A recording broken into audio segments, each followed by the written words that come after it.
if this reservoir, which would be a water supply for Dallas-Fort Worth, is constructed, it would flood all 700 acres or so that he inherited from his great-grandfather down, and then also some on his mother's side.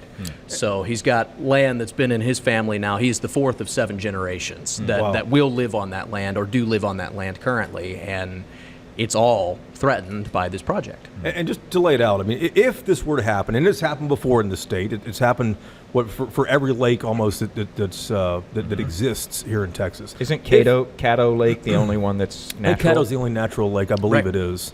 But if this were to happen, of course, the Belchers who you interviewed, they would get paid for it. Of course, they don't want to get paid for it. They want the land that they have. So that's the sticking point on this, and it's going to be a lot of people who are affected by it.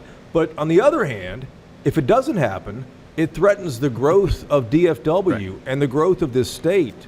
If you turn on the tap and the water's not there.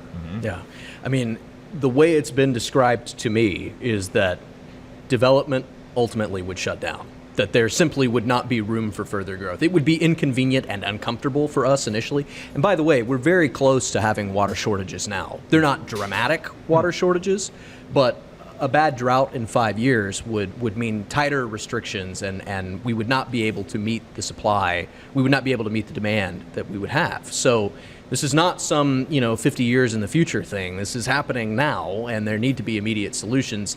This project, though, would be among some of the long-term ideas. So you talk about the need for immediate solutions, and I think a lot of us do think that this is somewhere way out on the horizon, and it's not. You spoke with a guy named Kevin Ward, and he had a lot to say about what's coming if we don't do something. Let's take a quick listen to that.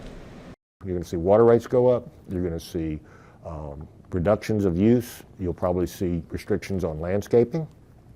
That could affect the economy for businesses like Home Depot, Lowe's, and the garden centers and things like that.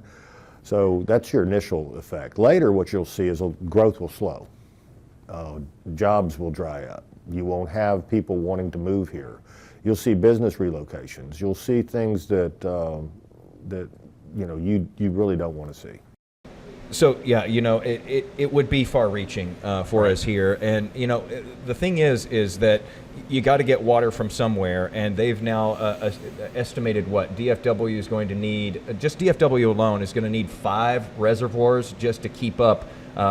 New reservoirs just to keep up with what's going on right now, and that doesn't even talk about more growth that keeps on coming. Right. It's a cascading problem because the more people you add, obviously your growth is exponential and your demand growth is exponential, and so this is not just conservation can't alone fix this problem. It should be a part of the solution, but it can't do it by itself, just like new reservoirs can't fix the problem by itself. And I think most people on either side of the issue, whether you're for the construction of this reservoir, Marvin Nichols, or not, are all sort of hoping that technology will come in and save the day so that they don't have to make that impossible decision between landowners and people who are moving to DFW who both have rights of their own.